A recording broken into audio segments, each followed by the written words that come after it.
Hi everyone from WayOutside, it's Stacey here, and really lucky today to have Calum Maclean.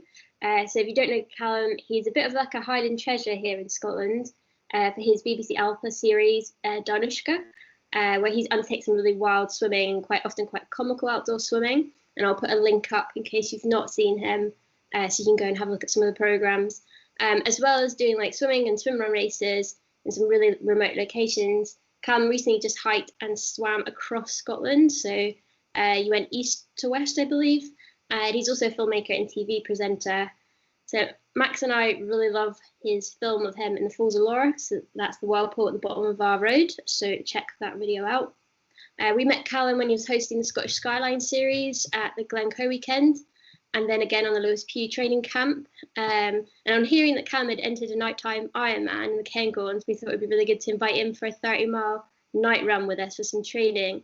And unfortunately, that's had to be postponed due to current circumstances. So instead, we're lucky to have him here to chat to us about everything we really love at WayOutside. So mountains, swimming, running, camping, and just general Scottish adventures. So thank you so much, Callum, for being here.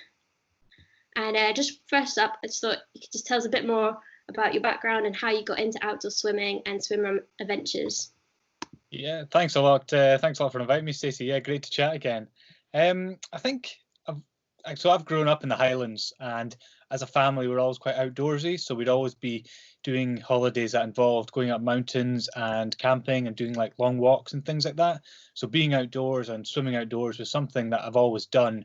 Although growing up, I was never a competitive swimmer, and I'm not even that great a swimmer now, like racing wise.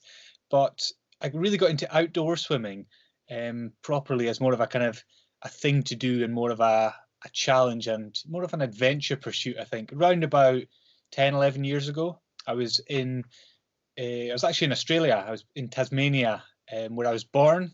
So I'm half Australian, half Scottish, you could say. And I was back there on holiday, and I was looking at this river. There's a big river in the middle of Hobart called the Derwent. And I enjoyed jumping into waterfalls and pools and that, but I'd never done any long distance outdoor swimming. And I just looked at the river and I said to myself, I think I could swim that. I think I could just like give it a go. And so the next morning, I borrowed my uncle's wetsuit, and I went out first thing, like it was dark still, and just swam across this river by myself. It was a wee bit sketchy because I hadn't told no one I was doing it. It's a wee bit tidal, kind of, and the flow was very negligible, so it was okay. But swam across the river and then ran back across the bridge kind of during dawn.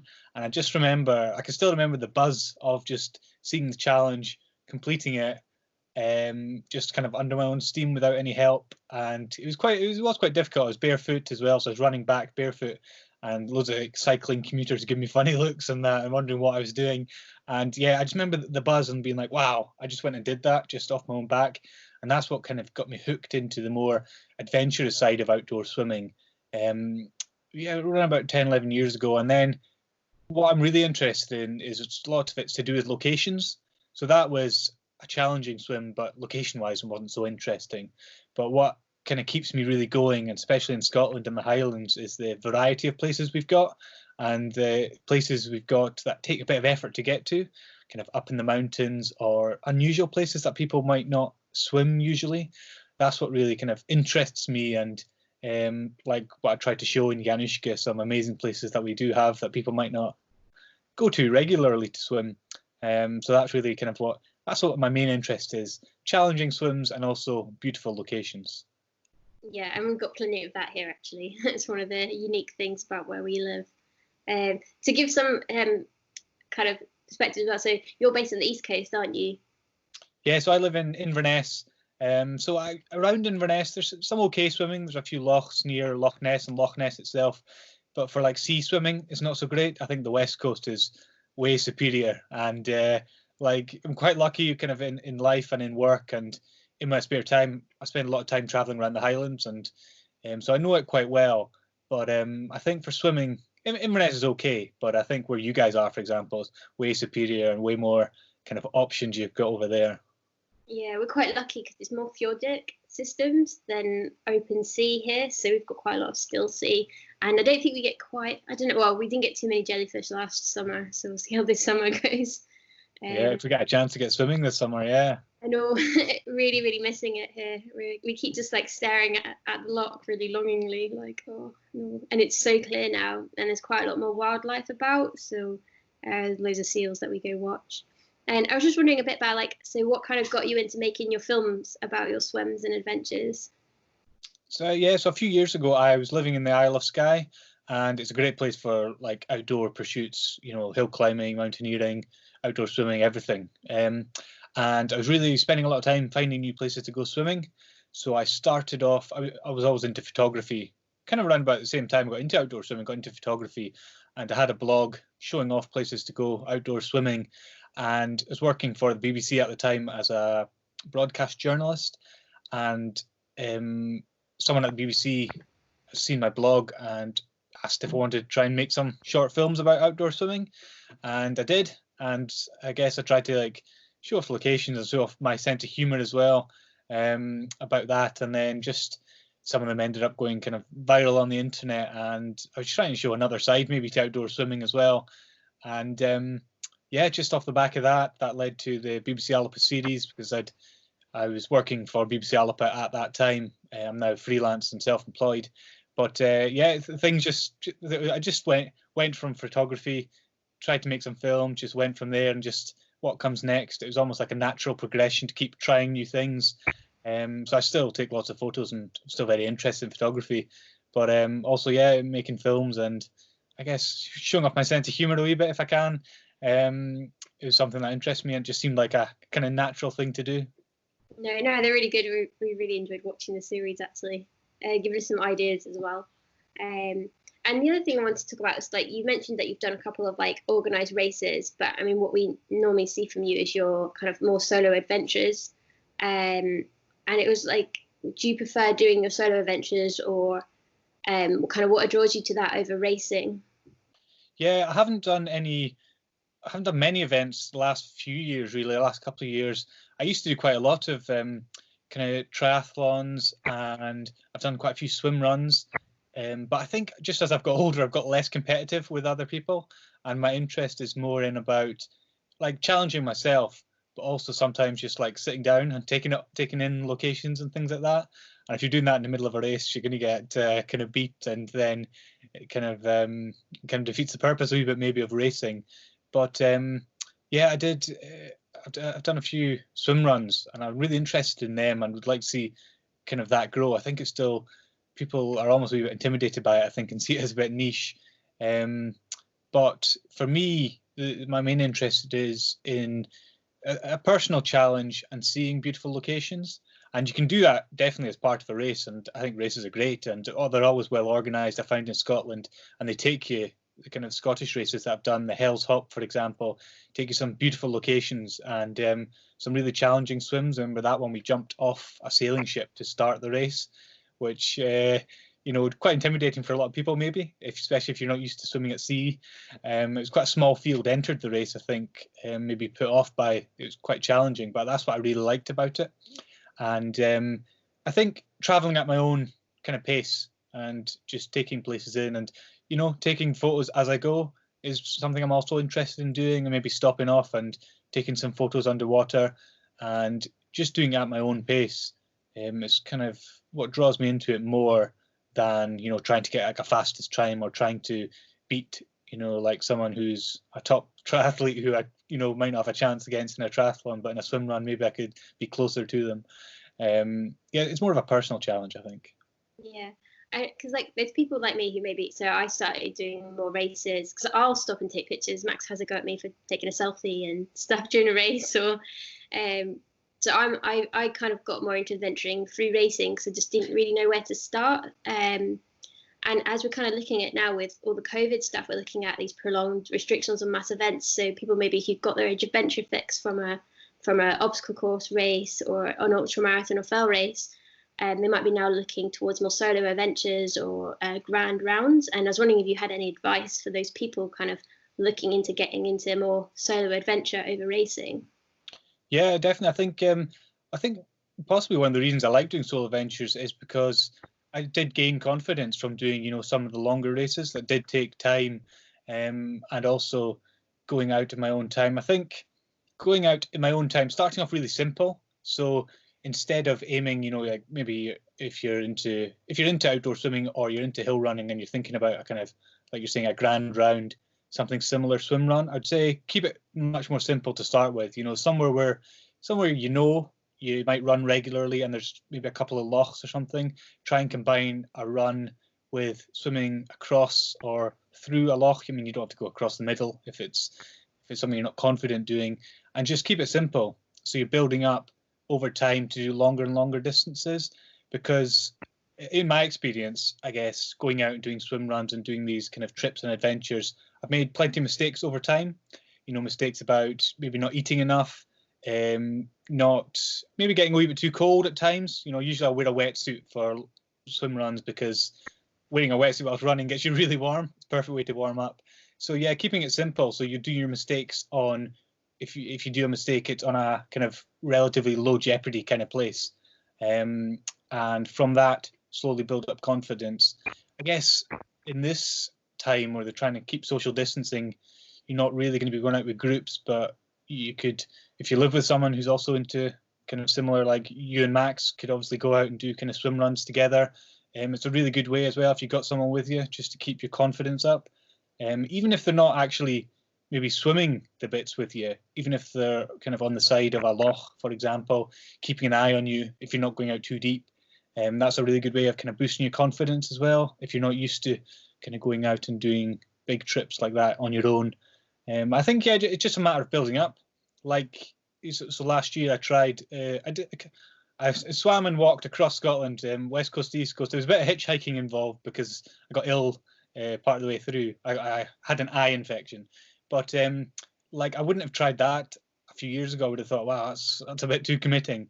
But it's just a matter of building up over time. Same with kind of ultra marathons. You don't run an ultra marathon before you've run kind of distances up to it usually. So yeah, it's just you challenge yourself and keep pushing it, I think. Yeah. Oh, how was your travel across Scotland? What did you learn? Really good. Yeah, I really enjoyed it. It was like I set myself the challenge, and it was like an idea I had in my mind. But actually, I remember I saw you guys at the Salomon Skyline in Glencoe, or just beside Glencoe, and I was kind of had it in my mind to do it. And I think it was just after that race, I was kind of on a day's notice. I was like, yep, I'm going to go and do it. I had a week free, just going to go and do it. So I shot loads of video, and I was planning on making a video, and I've got the perfect opportunity to do it during this lockdown. But I was looking back through the footage, and I just thought, it's going to take maybe 2 or 3 days sitting down at a computer to do it. And I'm not yet at that stage where I want to sit at a computer for 3 days. But it was brilliant, and it was definitely a kind of thing I'd recommend. Look at a map, choose a route you can do. It's not the easiest in Scotland to swim and walk like that. It's easy to walk, I guess, but it's picking a place where there's actually maybe a swimmable river or something at the end, which makes it a lot easier. Swimming down a river to finish your trip, it's a lot easier because you're tired and it just kind of cruises you to the end. So it's something I'll write up eventually, and maybe hopefully other people can try the same route. Yeah, we had one. We wanted to go do a bit of swimming and hiking near Knoydart, because obviously Knoydart you can't get to by car. So we were like, we'll take the kayak and I'll kayak with Max. And then we just got hit by thunderstorms for like days. It was August, so the whole thing went out the window. So it was just running, so we didn't get any swimming done. But yeah, that's the thing with the swimming here, because I think like the Frog Graham is quite, if people don't know it, it's quite nice, like round with hills, and you kind of swim across the lakes. And in Scotland, things are a lot more spread out. Yeah. And you've got the lochs can sometimes be a bit challenging to swim in, especially if you've got sea lochs and stuff. So it's always good to know where you're swimming and know the water really well. So with your adventure across Scotland, were you camping as well? Yeah, I was camping. I stayed in an old bothy one night as well. And apart from that, I think I had my bivvy. I was bivvied one night beside Loch Marie. So I started in Pool U and finished in Dingwall. So it's the sea on both ends, but it's not like the open sea. You're not like right out at the coast. It was the kind of relatively shortest distance I could find almost. But yeah, camping one night in a bothy and a bivvy as well. And it was at the end of September, so there was not too many midges. The water wasn't yet cold, and the weather was pretty calm as well. So it was like ideal conditions to go and do it. And yeah, I think it's something again, probably quite niche still, you know, camping and swimming in that way, but it's something I think could grow. I know Colin McLeod out in Lewis does a fair bit of that. And, you know, people like yourselves kind of inspiring people to go out and kind of try more trips like that. I think it's something that could grow as people get into outdoor swimming, and we kind of see that more and more people getting into outdoor swimming, and they challenge themselves more over time. I mean, I know people who in the Cairngorms, there's a big group of swimmers, and I know some people who, you know, just a couple of years ago would barely get in the water at all, and then just last year they were part of a relay across the channel, which unfortunately got cancelled because of the weather. But yeah, it just shows you can improve yourself over time like that. Yeah, we've got a couple in our swim group, and there's this one guy, and he's first he wouldn't go in, then he was like paddling, and now he's got like into swim shorts and would get out to like past his knees. But we'll see. Maybe when we all get back, maybe he'll start from the same point, not back at the beginning. Yeah, totally. It's really good to see people get more confident and feel safe in the water. And I was just gonna say, like, with your adventures, like, what kit are you taking? Because obviously it sounds like you're carrying quite a lot of kit on these things. So what are like your favorite bits of kit? What are your go-to bits of kit? It would depend on, I guess, what the aims are. So for like a long distance multi-day one, yeah, I end up carrying quite a lot of food is the main weight for me, because I eat quite a lot. Because I just don't want to get hungry, because I used to do quite a lot of bike touring, and I found getting hungry would just put my mood down straight away. And when my mood got down, then I stopped doing things, and then I got grumpy, and then it was no good. So yeah, I like to eat a lot. So it's weight is the main thing on a kind of multi-day one. So I use a big, huge. My main thing for that would be a big, huge waterproof backpack I've got, which you can just put everything inside and tow, and it floats. It does cause a wee bit of drag, so I use fins as well, because otherwise it would just be too slow trying to haul this bag, I think. So it's a huge, big waterproof 65-litre rucksack, so I can stick loads of stuff in there.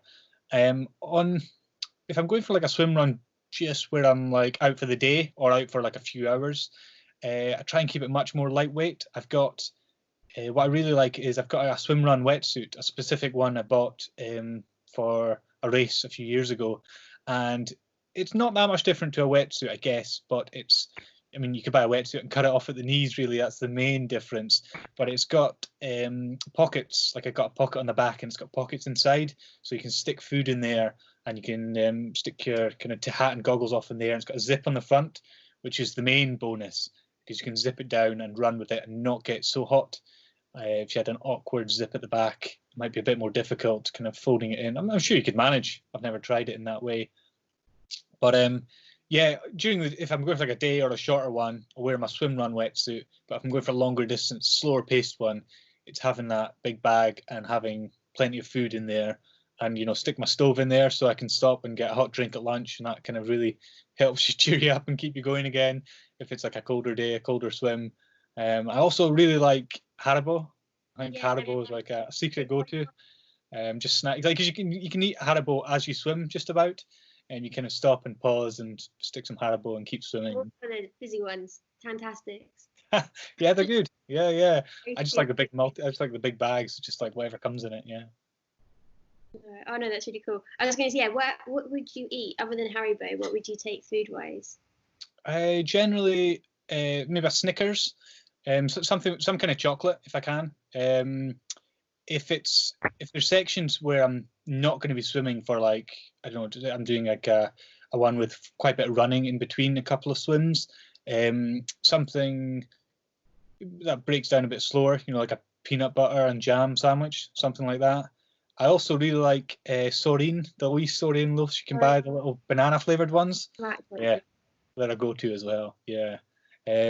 So yeah, and then I guess that's a fair bit of like sugary kind of foods is what I like. I don't carry anything to drink with or from, usually, because the places I go, generally, if I planned it out in the Highlands, the water's going to be good enough somewhere to drink. I usually from a stream, but sometimes on a swim, I'll just drink kind of as I swim, and I've never had any problems doing that. I carried a water bladder on the first ever swim run race I did, and it was a total nightmare, and I would recommend never doing that ever again. You get little kind of running water bottles that have a handle on them. They're quite cool. They're quite good. You can clip them onto your onto your wetsuit or something. Yeah, but I usually just drink as I go. No, that's well, we're not in the sea, but fair. Yeah, that makes sense. That's true. Yeah. And I was just gonna ask, kind of like, what would your dream adventure be? It doesn't have to be in Scotland, just a dream adventure. I think I was thinking about this, and there's like a few things that popped into my head. So, like in Scotland, remember we've talked about this before. Like you mentioned, kind of Frog Graham. If there was a Scottish equivalent, I think that'd be a really cool thing. Yeah. Because that is, in a way, it's like a race, but it's an individual race. You know, you're challenging yourself to do it under a certain time, and there's a few routes that could work, I think, in Scotland. I don't know if you could like quite do the Ramsey round as a swim run. I think that'd be quite hard. I bought some maps as well, specifically looking, and we saw two, but they are quite challenging. As what they're not like a. When you look at like the Frog Graham, actually, that's a lot less challenging than what we're looking at in Scotland, which is why I think it's not there yet. And we were looking at some of the islands as well. So Max has swam quite a few of the crossings here. Okay. With Jeff's Highland Open Water swim events. So they've done quite a few crossings, and you could link them up with biking rather than running. But it's whether you could swim to Mull. That's the big one. So it's whether you have to do that as a ferry. But someone has done it. I know someone swam to Mull from here. Okay. But yeah, no, carry on with your. No, that sounds good. Yeah, like I don't. I have to come over to Oban and see that. I don't know around there so well. I mean, I know you got loads of islands and things. The routes I had roughly in mind. I haven't actually got around to doing any of them yet. After this, I have the motivation to get out and do these routes. But there's one in the Cairngorms, which would be quite good. Lots of elevation, so it's a big day out. So that's potentially one. Talking about dream places generally, I kind of, because I'm Scottish, but I'm also kind of partly Tasmanian or Australian. I always feel a connection to there, and especially in the outdoors there. It's very similar to Scotland in many, many ways. I'd like to do a kind of swim, run, or walk journey across the kind of middle of Tasmania. There's like a highland area with loads and loads of lakes across there, and it'd be a great way to link them up. And it's similar to Scotland in kind of, it's got a wild feeling to it. There's not many people. Apart from the kind of towns and cities, you can not see people for a couple of days easily. And in some ways much wilder in Scotland because the population's even smaller. So I think that I've got that's a bit of a draw. I want to go and do that one day. I don't know when it'll be. Might be in the near future, might be in the long-term future. And I think as well as that, Norway does look quite good as well. I don't know. I've not looked at any routes or anything, but just knowing a little bit about kind of some of the outdoor sports they do there, knowing a little bit about some of the fjords, it just looks incredible. And it's something, I know someone who did some bike touring there, so maybe it's one where you do swimming and biking. I don't know, and I've not looked into this, but I know people who are into pack rafting with bikes. And I thought, yeah, that'd be quite cool. But actually, imagine if you swam and towed your bike, just because I like swimming, it'd be slower probably and harder work than just pack rafting. But if you swam and towed your bike in a pack raft, that'd be quite a cool way to go about it. Slightly convoluted, I think, like because you could be sitting in the boat, but that'd be quite cool. Oh God, I've just really forgotten his name. He's like quite into like bike packing. He's like quite.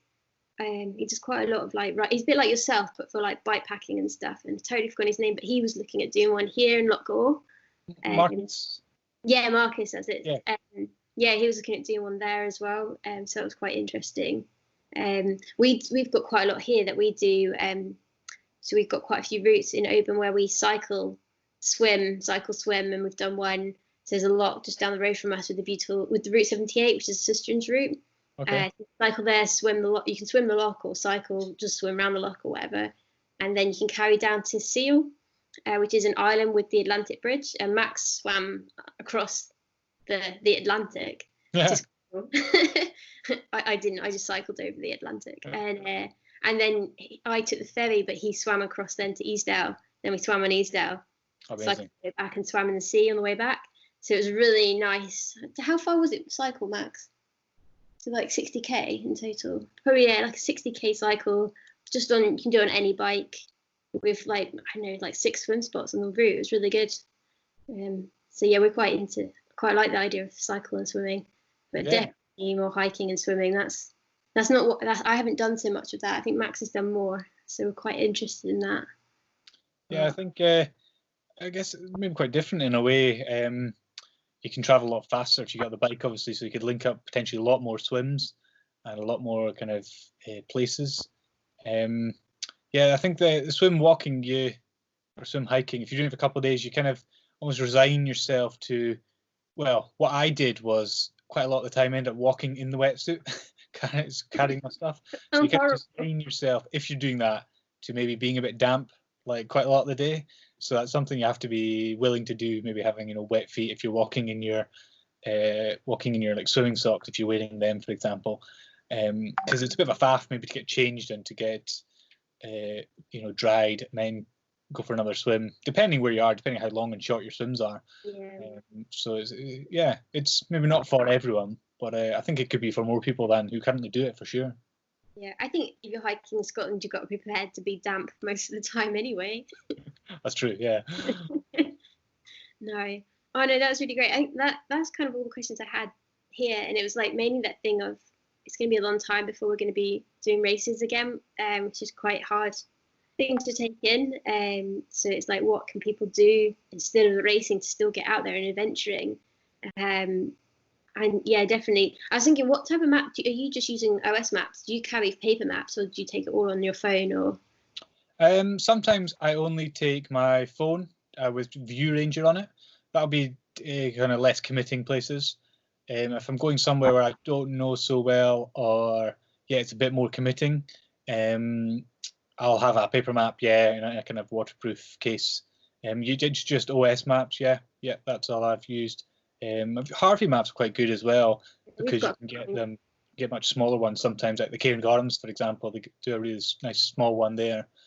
But just using OS maps. One thing I really like is View Ranger, the app, because you can plan out your route on the map beforehand. I think you can do it on like Komoot as well, and there's other similar apps, probably the OS app as well.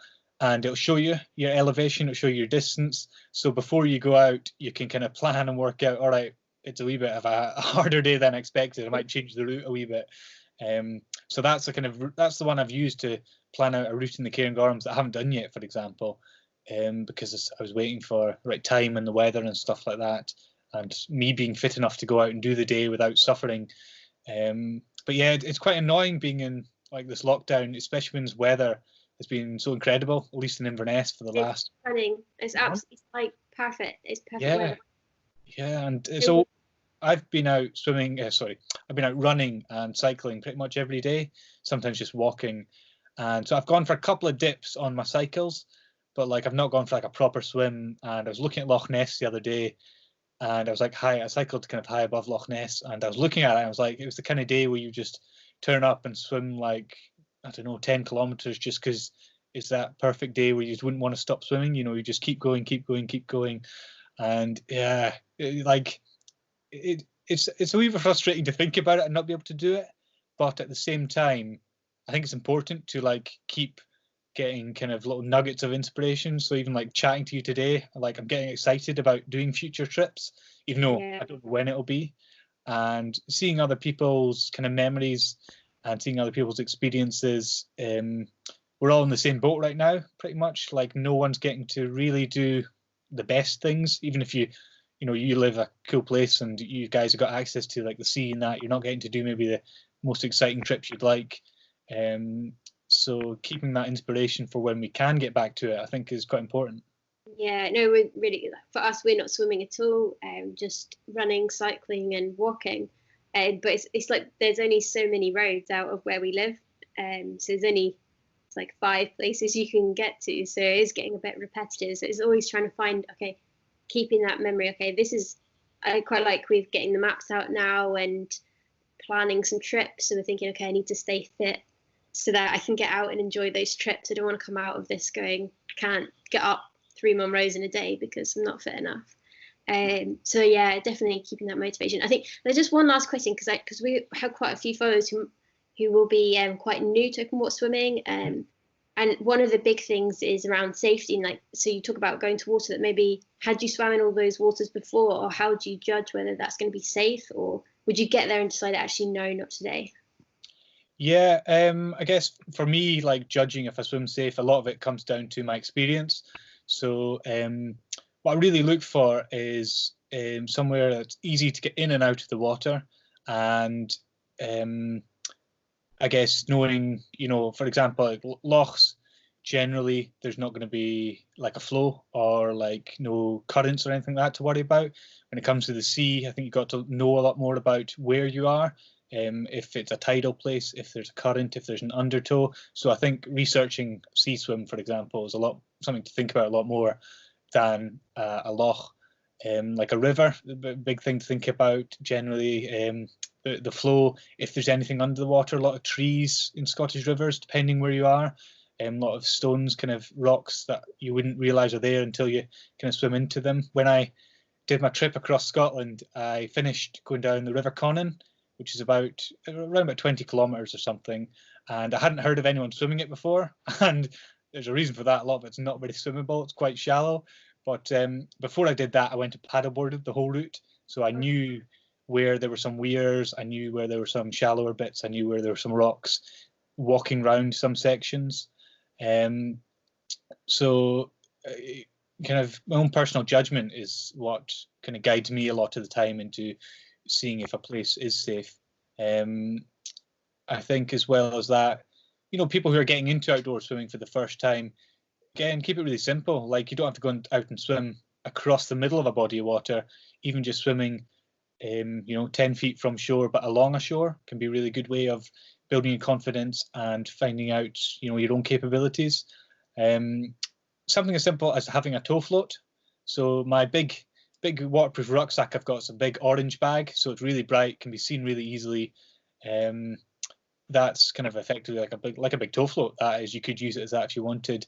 Having a tow float is a good way of people seeing you, and especially if you've got someone on the side watching you. I wouldn't recommend them as something to grab onto particularly. They can be used for that in some situations, but they're not designed for that.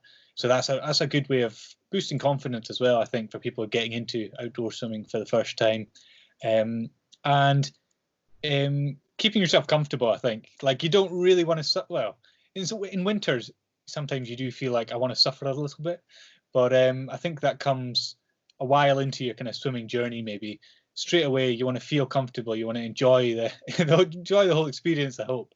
So the main thing for that, in my opinion, is keeping warm, because Scottish water, even in summer, usually not that warm. So if you want to wear a wetsuit, do that. If you want to, big thing for me is my feet. So my feet, they get cold, but I find it hard to walk in and out of the water on stones. Even in summer, I find it really difficult to do, clambering all over the place. So it's wearing kind of swim shoes or neoprene socks, which are brilliant and keep your feet warm. That's a really kind of big one for me. Keeping my feet and my head warm kind of adds a lot to my enjoyment, and then kind of keeps me interested in going back for other swims. What you don't want to do is go for your first swim, get too cold, and then get put off the whole thing altogether, because you're just you're cheating yourself almost.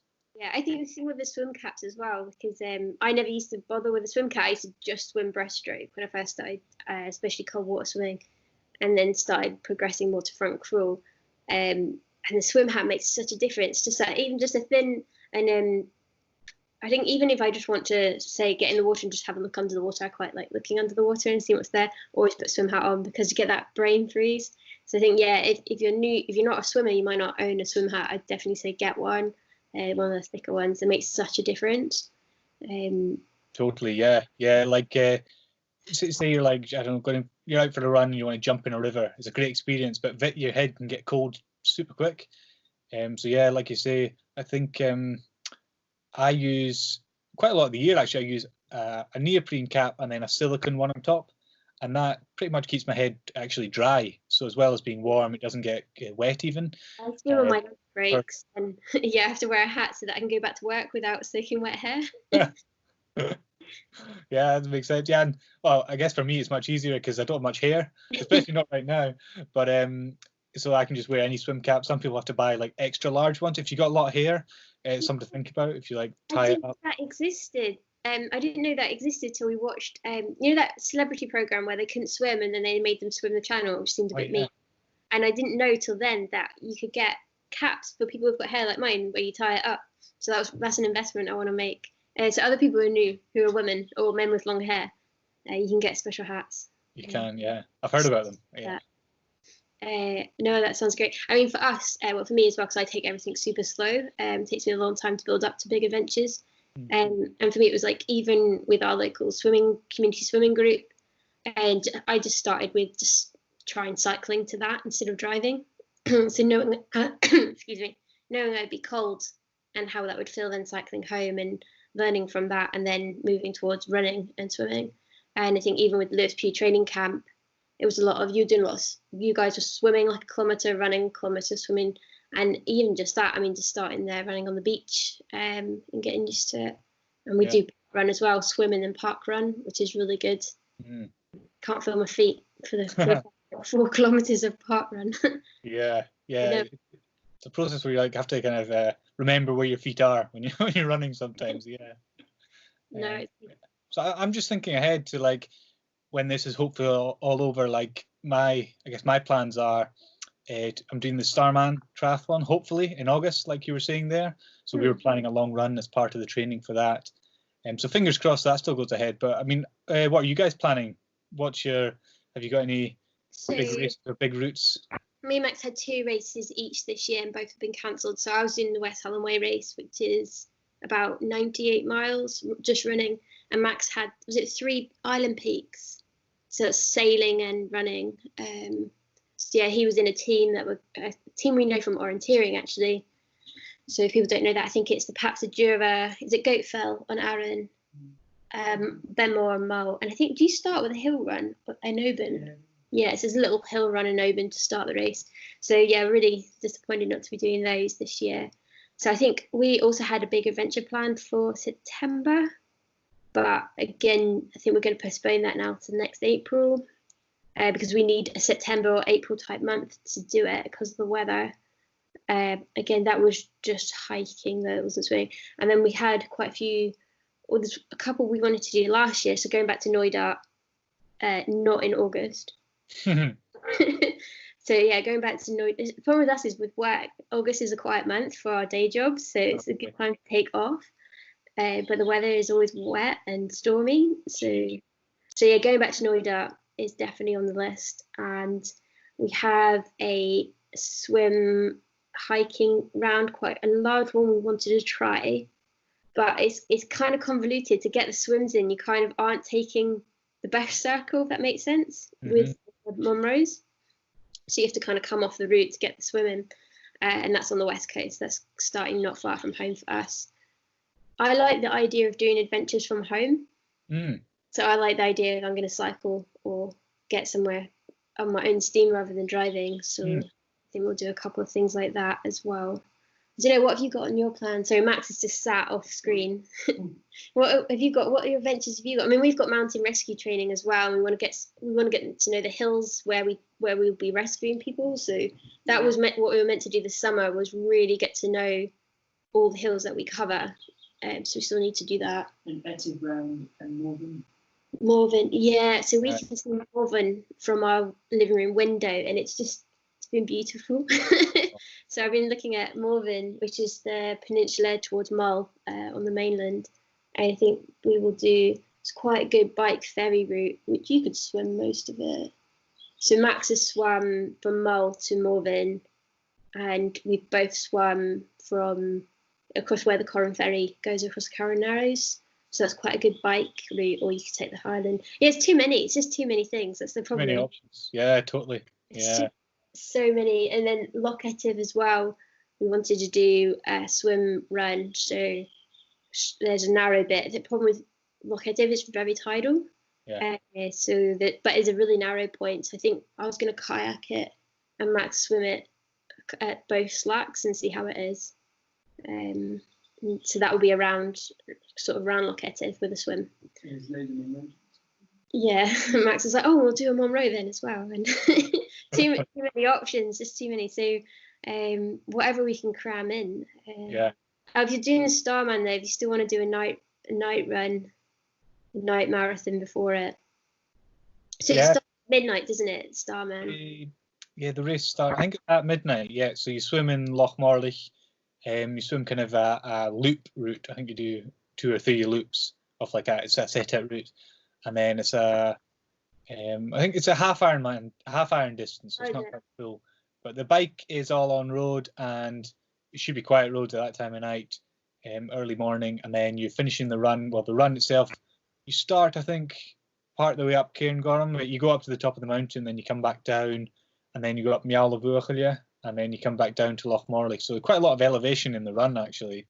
And I think as you're finishing, the sun's rising. It's just getting daylight as you're finishing. So, yeah, fingers crossed. It looks like what I'm interested in is like interesting or slightly unusual races. You know, Yeah.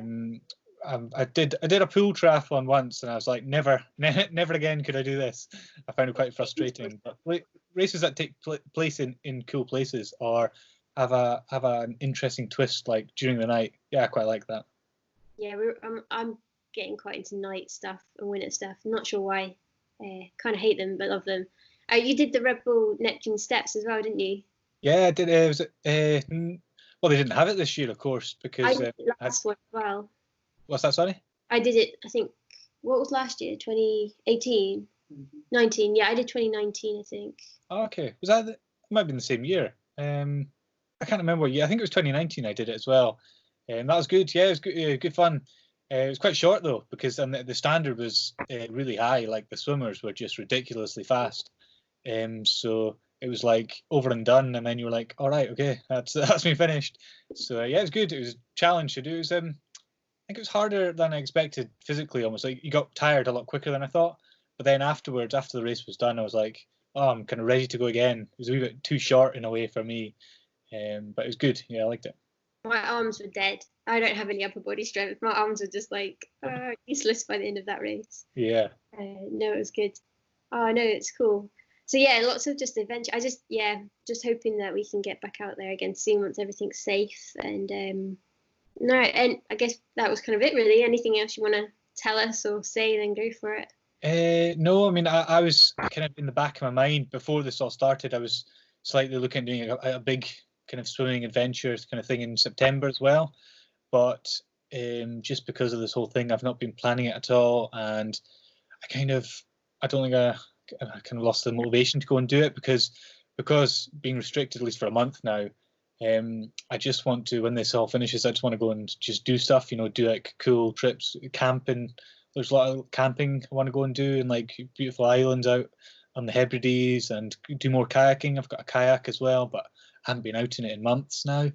So it's more like, yeah, I just want to go and do nice trips that I enjoy and spend time being in places rather than maybe. I want to do a long swim run this year as well, but as for like a long multi-day swim, which would be my plan, I think I'll put it on the back burner for now anyway. Yeah. Because of course this is Scotland's year of coasts and waters, like as a kind of as a marketing kind of celebration, and we're just not getting the chance to get enjoying them right now. But fingers crossed, this weather continues on to summer. To July is usually a good month, hopefully. So if we get most of July, at least being, I suspect we'll have to be socially distant for quite a while. But at least if we're out, getting more freedom to get out in the hills and being able to travel a wee bit would be brilliant. Yeah, no, definitely. Oh, one last question actually. Assuming that your triathlon goes ahead, how are you keeping your swim fitness up? Well, it's a good question. Because I'm not doing any swimming, so the organizer Starman gave me a kind of program to follow for swimming and running. Sorry, for cycling and running. So I've been starting to follow it a wee bit, but I'm not good at following programs. I'm not good at like sticking to a regime. I like to just go and do whatever I feel like almost. If I want to have a hard day, I'll go and have a hard day. And if I don't, I won't. I've been doing circuits around the house for upper body to keep myself fit. I've just yesterday made some kind of homemade weights out of, got loads of bags of stones because my dad was digging out a big hole in the garden, taking out loads of stones. So I've got loads of stones. So I've been making some homemade weights that I'm going to start training with. But I suspect not really keeping up like proper swim fitness doing a bit of stretching and kind of yoga-ish kind of things, but nothing at all specific to swimming as such. So when it comes to distance, like the Starman distance, I think I would always be able to just go out and do that distance, no problem. But like longer distance swims, like 4 or 5 kilometers, it'll take me a wee bit of time to get back to that kind of level, I think, yeah, and at least to any kind of speed. So nothing specific swimming, not like, unfortunately, I see like loads of videos of people who have bought those pools now and are swimming with resistance bands. And I thought about it, but it's like a treadmill. I can't stand treadmills, and I don't think I would get too frustrated with it, I think. So I'm just, resigning myself to keep fit, but nothing specific swimming. Yeah, no, it's fair enough. Lots of biking. Yeah, lots of biking, yeah. Oh, no, it's been really great chatting with you. Thank you so much for coming on. Oh, my pleasure. Brilliant. Thank you.